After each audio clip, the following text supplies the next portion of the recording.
Let me tell you about something that went into the news like a blimp. It showed up one day, and then after a couple of hours, people stopped talking about it. But on December the 14th, Google and all of their services besides the search engine went down for a couple of hours.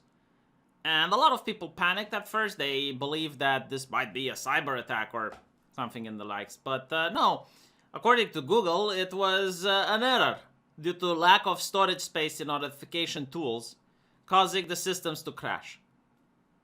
And there was like a small conversation about, well, we're really dependent on Google, and look how it interfered with our businesses even when it went down for a couple of hours. And then there were people in the mainstream media talking. It's like, what if we're going to get cyber attacked in the future and whatnot?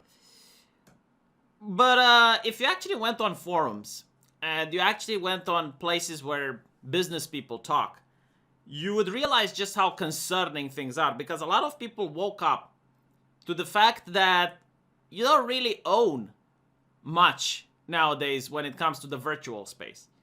You don't really own anything, and chances are you're happy about it. So when Google went down, a lot of people lost access to their email.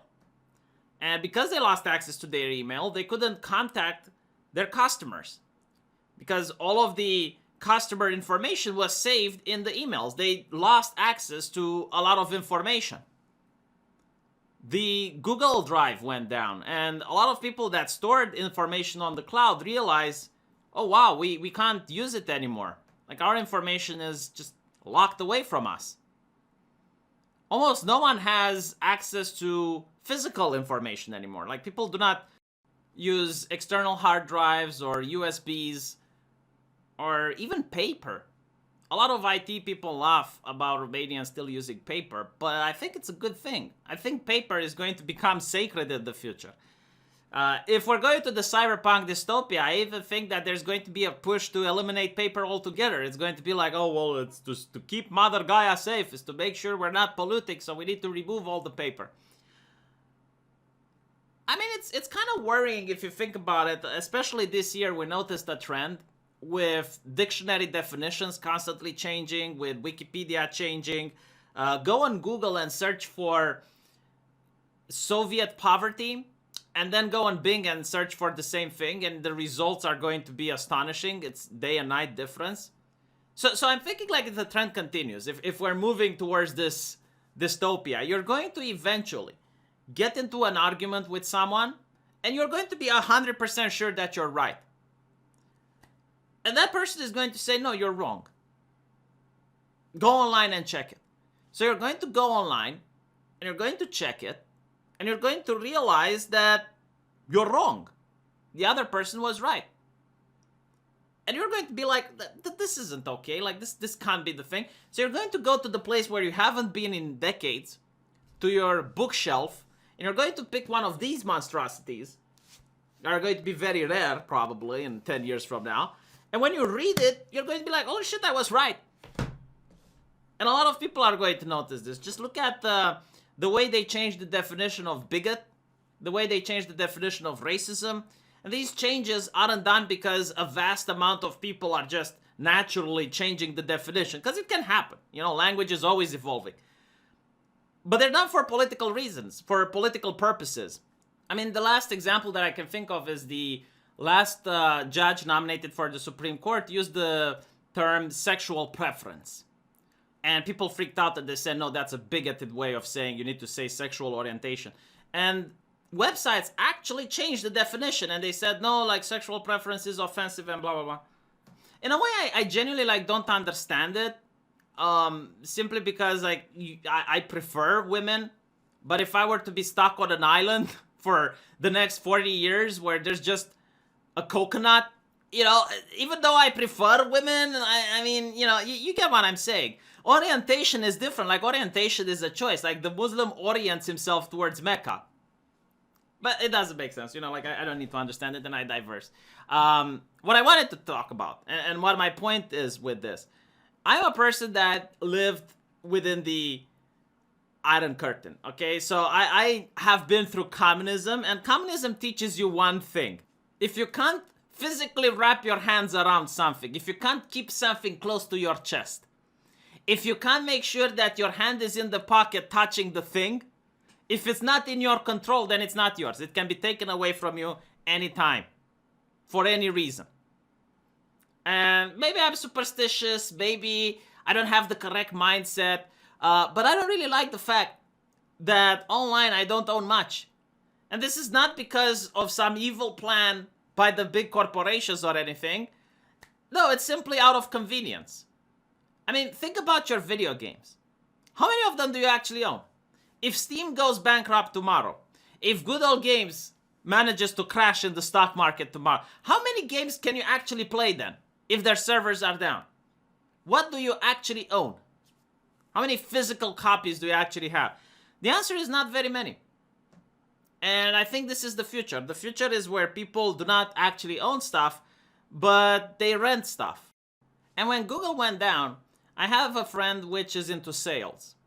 And he was really upset about it. He said that he needs to access his email in order to contact his clients because he's got all the information there.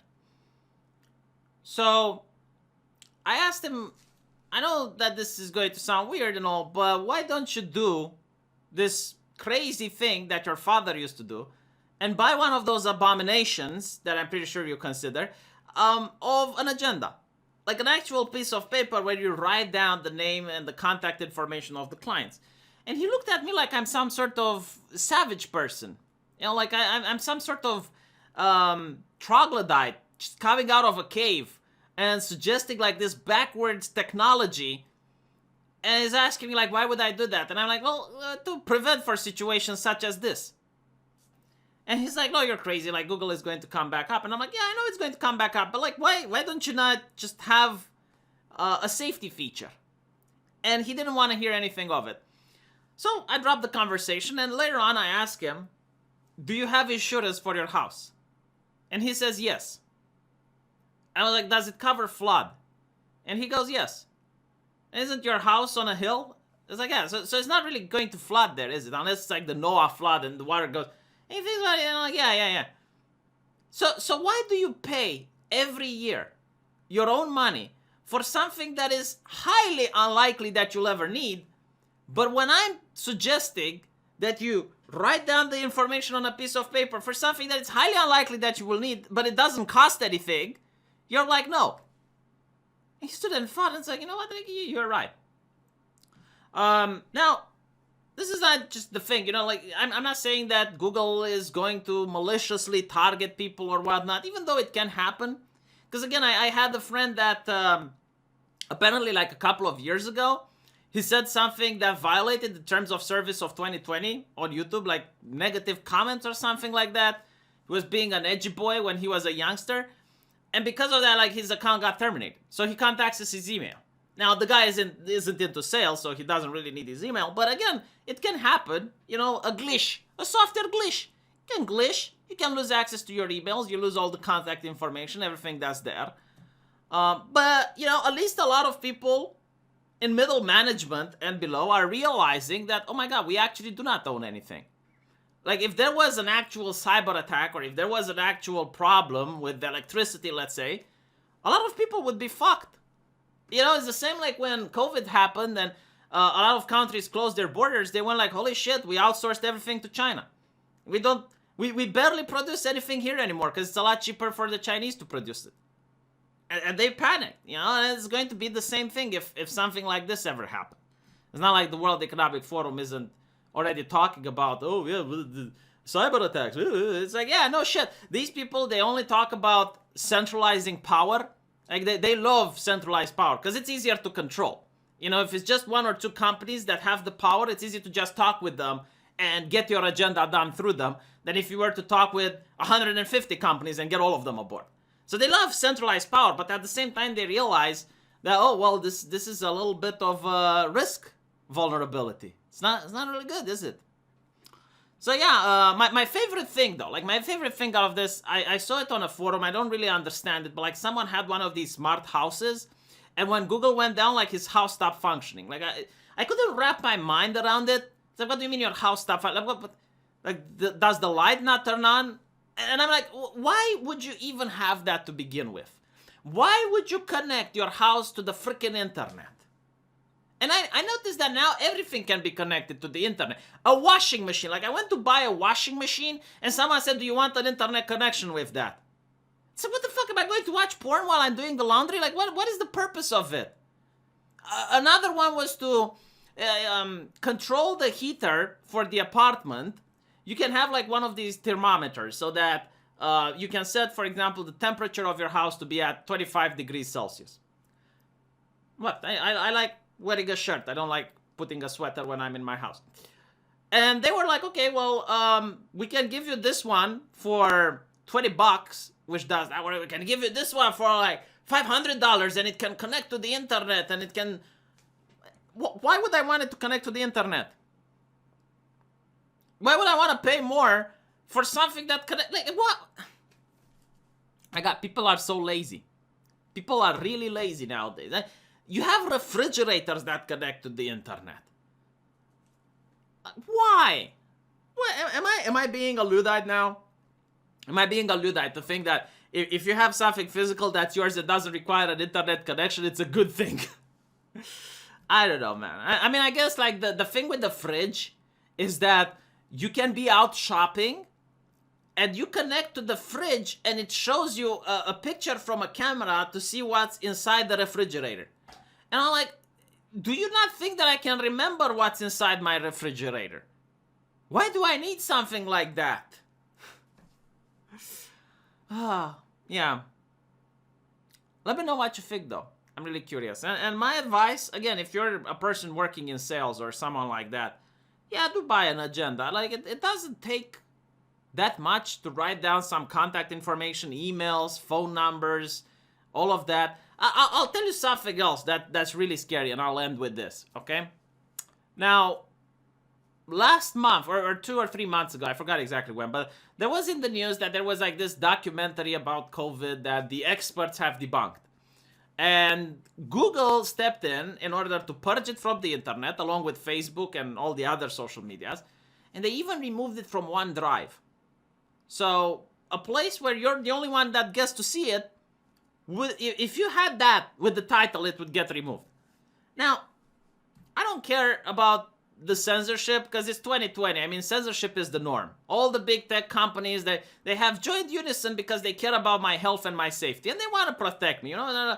They're taking over the place of mommy and daddy. That's understandable. What I don't understand is that if they do it with this, why can't they do it with something else? Like, there might be information now which goes around, and in the future it might be considered bad, and they might just delete it because they want to. Private company can do whatever it wants. Why would they have to store it on their server? There's no legal reason why they have to, so they could. Now, I'm not saying they will. I'm just saying, like, it's a possibility. And again, I have the Soviet mindset that if I don't hold it like this, clenched to my chest so no one can pry it away from me, I don't trust it, so I'd rather not use it. Store your information on sticks. Not the hex and ham, just like USBs. We call it sticks. I think the Americans call it sticks as well. If not, get a CD writer and burn some CD-ROMs like the good old days. Let me know what you think, and I'll see you guys in the comment section.